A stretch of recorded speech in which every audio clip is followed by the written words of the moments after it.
트럼프 관세. 1차는 이미 한국이 맞았습니다. 2025년 8월 한국 수출품 전체에 15% 상호 관세가 붙었습니다. 2차는 지금 유럽입니다. 2026년 1월 트럼프가 유럽 8개국에 관세 폭탄을 예고했습니다. 2월 1일부터 10%, 6월 1일부터는 25%입니다. 2026년 1월 18일 트럼프가 또 움직였습니다. 이번엔 유럽입니다. 덴마크, 노르웨이, 스웨덴, 프랑스, 독일, 영국, 네덜란드, 핀란드, 유럽 8개국에 관세 폭탄을 예고했습니다. 숫자를 보겠습니다. 2026년 2월 1일부터 전 품목 10% 관세입니다. 6월 1일부터는 25%로 인상됩니다. 조건이 있습니다. 그린란드 완전 매입 합의까지 계속. 트럼프가 트루스 소셜에 직접 썼습니다. 1월 17일입니다. 영국과 EU는 이미 기본 관세가 10에서 15% 있습니다. 여기에 추가됩니다. 25%가 더해지면 최대 40%입니다. 유럽 제품이 미국에서 40% 비싸지는 겁니다. 저는 이 뉴스를 보고 생각했습니다. 유럽이 먼저 맞았습니다. 다음은 누굴까요? 한국은 안전할까요? 아닙니다. 한국은 이미 2025년 8월 6일부터 15% 상호 관세를 적용받고 있습니다. 통관 시점 기준입니다. 오늘 도착하는 물품부터 15%입니다. 과거를 보겠습니다. 2018년 트럼프 일기 때도 관세 전쟁이 있었습니다. 중국 대상이었습니다. 최고 25%였습니다. 철강과 알루미늄이 중심이었습니다. 단계적으로 확대됐습니다. 6개월에서 1년 걸렸습니다. 한국도 직격탄을 맞았습니다. 철강에 25% 관세가 붙었습니다. 환율도 올랐습니다. 2018년 평균 1,100원대였습니다. 2019년에는 1,165원까지 갔습니다. 2026년은 다릅니다. 세 가지가 다릅니다. 첫째, 속도입니다. 발표 후 2주에서 4개월 내 시행됩니다. 유럽은 2주 뒤 2월 1일입니다. 둘째, 범위입니다. 유럽, 한국, 중국, 중동, 이란 거래국까지 동시다발입니다. 셋째, 강도입니다. 기본 15%에 추가 25%면 최대 40% 가능성이 있습니다. 넷째, 명분입니다. 무역 적자가 아닙니다. 지정학입니다. 그린란드, 이란 문제를 명분으로 씁니다. 협상하기 더 어렵습니다. 한국 기업들은 어떻게 대응했을까요? 삼성전자를 보겠습니다. 2025년 8월 미국 텍사스 공장 확대를 발표했습니다. 애플 CIS를 생산합니다. CIS는 카메라 이미지 센서입니다. 현지 생산으로 관세를 회피합니다. 현대차를 보겠습니다. GM과 공동 개발을 발표했습니다. 2028년 출시 목표입니다. 연간 80만 대 생산 계획입니다. 현지화 전략입니다. 미국에서 만들면 관세가 없습니다. 하지만 문제가 있습니다. 부품은 여전히 한국에서 수입합니다. 완성차는 현지 생산해도 부품에 관세가 붙으면 비용이 올라갑니다. 반도체도 마찬가지입니다. 메모리와 HBM은 수출에 의존합니다. 관세 직격탄을 피할 수 없습니다. 현대차 그룹을 자세히 보겠습니다. 대미 수출 비중이 상당합니다. 업계 추정으로 약 30%입니다. 현재 15% 관세가 적용되고 있습니다. 차량 1대당 약 300만 원 추가 비용입니다. 계산해 보겠습니다. 차량 가격이 2천만 원이라고 가정하겠습니다. 15% 관세면 300만 원입니다. 25%로 올라가면요? 500만 원입니다. 1대당 200만 원이 더 늘어납니다. 현대차는 GM 협력으로 대응하고 있습니다. 연 80만 대 목표입니다. 하지만 리스크가 있습니다. 부품 수입이 여전히 한국산에 의존합니다. 엔진, 변속기, 전장 부품 상당수가 한국에서 옵니다. 관세가 부품에 붙으면 결국 비용은 올라갑니다. 삼성전자를 보겠습니다. 대미 수출은 반도체와 가전이 중심입니다. 텍사스 공장 투자를 확대하고 있습니다. 애플 CIS 공급 계약을 확보했습니다. 현지 생산으로 관세를 회피하는 전략입니다. 하지만 메모리가 문제입니다. D램과 HBM 수출은 여전히 관세 직격탄입니다. 미국의 메모리 공장을 짓기는 어렵습니다. 투자 규모가 수십조 원입니다. 시간도 5년 이상 걸립니다. 단기 대응이 불가능합니다. 국민연금 노출도를 보겠습니다. 국민연금이 삼성전자 주식을 약 30조 원어치 보유하고 있습니다. 2025년 기준입니다. 관세 25%가 적용되면 삼성 영업이익이 10에서 15% 감소할 것으로 업계에서 추정합니다. 주가가 떨어지면 연금 수익률에 영향을 줍니다. LG전자를 보겠습니다. 가전 대미 수출이 상당합니다. 냉장고, 세탁기, TV가 주력입니다. 관세가 붙으면 가격 경쟁력이 떨어집니다. 중국산, 멕시코산 제품과 경쟁해야 합니다. SK 하이닉스도 마찬가지입니다. HBM 수출이 핵심입니다. 미국 AI 기업들이 주 고객입니다. 엔비디아, 구글, 아마존이 삽니다. 관세가 붙으면 가격을 올려야 합니다. 고객사가 부담을 떠안거나 SK가 마진을 깎아야 합니다. 배터리 3사도 압박받고 있습니다. LG 에너지 솔루션, 삼성 SDI, SK온입니다. IRA 보조금 문제에 관세까지 더해졌습니다. 이중 압박입니다. 미국 현지 공장을 짓고 있지만 아직 완성되지 않았습니다. 그 사이 관세를 내야 합니다. 국민연금은 현대차도 보유하고 있습니다. 약 5조 원입니다. 2025년 기준입니다. 삼성과 현대차를 합치면 35조 원입니다. 관세 25%가 두 회사 실적에 영향을 주면 연금 수익률이 3에서 5% 흔들릴 가능성이 있습니다. 업계 추정입니다. 환율을 보겠습니다. 2026년 1월 20일 현재 1,450원대입니다. 시장은 1,500원을 예상하고 있습니다. 신한은행 전망을 보겠습니다. 하반기 고점이 1,510원입니다. 한국투자증권은 연 고점을 1,500원으로 봤습니다. 김준송 대표 전망도 있습니다. 1,430원에서 1,600원 레인지입니다.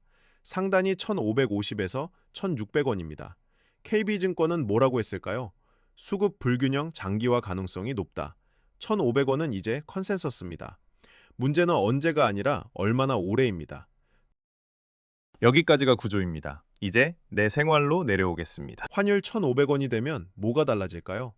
먼저 기름값입니다. 리터당 150에서 200원 오릅니다.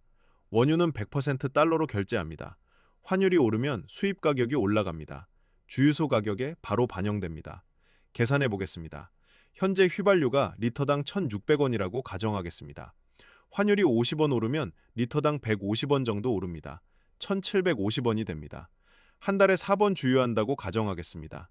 한 번에 50리터입니다. 한 달 200리터입니다. 200리터에 150원씩 오르면 3만 원입니다. 1년이면 36만 원입니다. 자동차 2대 가구면 70만 원 이상입니다. 기름값만으로 연간 70만 원 추가 부담입니다. 수입 식품을 보겠습니다. 커피, 바나나, 밀가루가 10에서 15% 오릅니다. 전부 달러로 수입합니다. 커피 원두는 100% 수입입니다.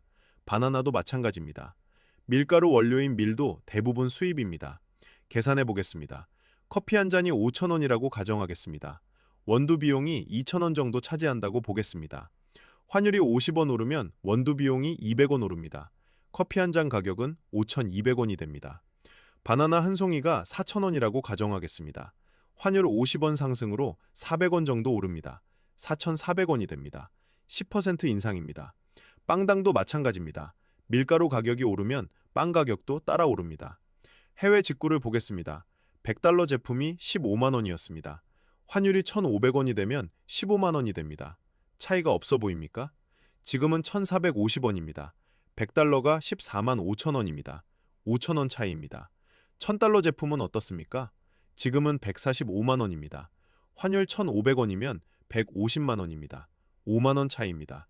고가 전자제품을 직구하는 사람들은 부담이 커집니다. 해외여행도 마찬가지입니다. 1,000달러 경비가 필요하다고 가정하겠습니다. 지금은 145만 원 환전하면 됩니다. 환율 1,500원이면 150만 원 필요합니다. 5만 원 더 듭니다. 사람 가족이면 20만 원 차이입니다. 일본 여행은 더 민감합니다. 엔화 환율도 같이 오르기 때문입니다. 원화 약세가 지속되면 일본 여행 경비가 20에서 30% 늘어날 수 있습니다. 전기료를 보겠습니다. 발전 연료를 수입합니다. LNG가 대표적입니다. LNG는 전부 달러로 결제합니다. 환율이 오르면 수입 가격이 올라갑니다. 발전 비용이 늘어납니다. 전기료 인상 압박이 생깁니다. 정부가 전기료를 동결하면 어떻게 될까요? 한전 적자가 늘어납니다. 한전 적자는 결국 국민 부담입니다. 세금으로 메워야 하기 때문입니다.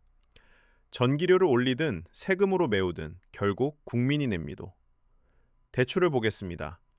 환율 상승은 외화부채 부담을 늘립니다. 한국 기업들이 달러로 빌린 돈이 많습니다. 환율이 오르면 원화로 갚을 때 부담이 커집니다. 기업 부담이 커지면 금융권이 조이기 시작합니다. 개인 대출도 영향받습니다. 3억 원 변동금리 대출이 있다고 가정하겠습니다. 기준금리가 동결돼도 환율발 물가 상승이 있으면 향후 금리 인상 압박이 생깁니다. 업계 추정으로 1년 기준 월 5만에서 10만 원 추가 이자 부담이 생길 수 있습니다. 국민연금을 보겠습니다. 환율이 오르면 해외 자산 평가 금액이 올라갑니다. 단기적으로는 긍정적입니다. 국민연금이 미국 주식, 유럽 채권 등 해외 자산을 많이 보유하고 있기 때문입니다. 하지만 장기적으로는 부정적입니다. 국내 기업 수익성이 떨어지기 때문입니다. 삼성, 현대차 같은 국내 대표 기업들이 관세와 환율로 타격받으면 주가가 떨어집니다. 국민연금의 국내 주식 비중이 여전히 높습니다. 순효과를 보겠습니다. 중립에서 약간 부정적입니다. 해외 자산 이익과 국내 주식 손실이 상쇄되기 때문입니다. 하지만 국내 주식 비중이 더 크기 때문에 결국 마이너스 가능성이 있습니다.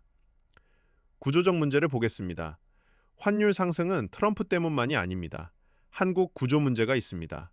첫째, 적자 재정입니다. 2026년 예산이 728조 원입니다. 사상 최대입니다. 적자국채 발행도 사상 최대 규모입니다. 재정 적자가 크다는 건 정부가 돈을 많이 쓴다는 뜻입니다. 정부가 쓰는 돈 중 상당 부분이 수입품 구매로 이어집니다. 달러 수요가 늘어납니다. 환율이 오릅니다. 둘째, 낮은 성장률입니다. 잠재 성장률을 하회하고 있습니다. 반도체가 호조인데도 전체 성장률은 낮습니다. 성장률이 낮다는 건 투자 매력이 떨어진다는 뜻입니다. 외국인 투자가 감소합니다. 달러 유입이 줄어듭니다. 달러가 안 들어오면 환율이 오릅니다. 수요와 공급입니다. 달러 공급은 줄고 달러 수요는 늘면 가격이 오릅니다. 환율이 달러 가격이기 때문입니다. 셋째, 자본 유출입니다. 개인 투자자들이 미국 주식 순매수를 지속하고 있습니다. 한국 주식을 팔고 미국 주식을 삽니다. 원화를 달러로 바꿔야 합니다. 달러 수요가 늘어납니다. 트럼프 관세 협상 부담도 있습니다. 외국인 투자자들이 한국을 떠나고 있습니다. 이탈입니다. 외국인이 한국 주식을 팔면 달러로 바꿔서 나갑니다. 환율을 올립니다. 금융권을 보겠습니다. 은행 CET1 비율이 압박받고 있습니다. CET1은 자기자본 비율입니다. 은행 건전성 지표입니다. 환율 10원 상승하면 CET1이 약 2베이시스 포인트 하락합니다. 업계 추정입니다. 현재 환율이 1,450원입니다. 3분기 1,400원 대비 50원 올랐습니다. CET1이 이미 15에서 16베이시스 포인트 하락 압력을 받고 있습니다. 환율이 1,500원까지 가면 추가 하락합니다. CET1이 떨어지면 은행이 어떻게 할까요? 대출을 줄입니다. 특히 생산적 금융이 위축됩니다. 중소기업 대출, 혁신기업 대출이 줄어듭니다. 경제에 부정적입니다. 기업 희비를 보겠습니다. 웃는 기업이 있습니다. 조선입니다. 달러 매출이 원화로 환산되면 수익이 늘어납니다. HD 현대중공업을 예로 들겠습니다. 수주잔고가 달러로 표시되어 있습니다.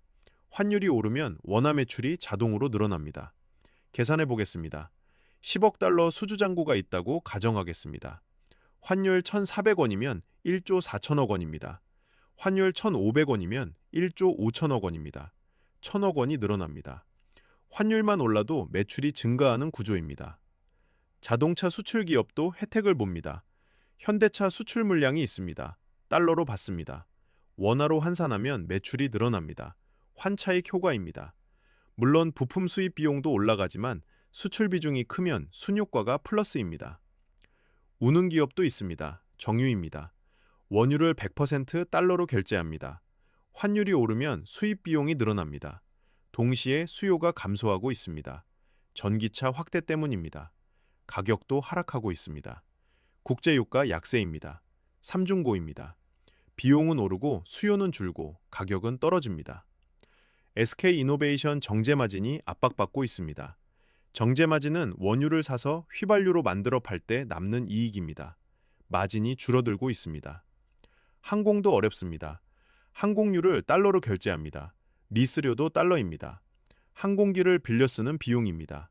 정비비도 달러로 냅니다. 전부 달러입니다. 환율이 오르면 비용이 폭증합니다.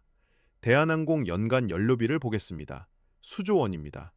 환율 50원 상승하면 수백억 원 추가 비용이 생깁니다. 티켓 가격을 올려야 하는데 경쟁이 치열해서 쉽지 않습니다. 마진이 줄어듭니다.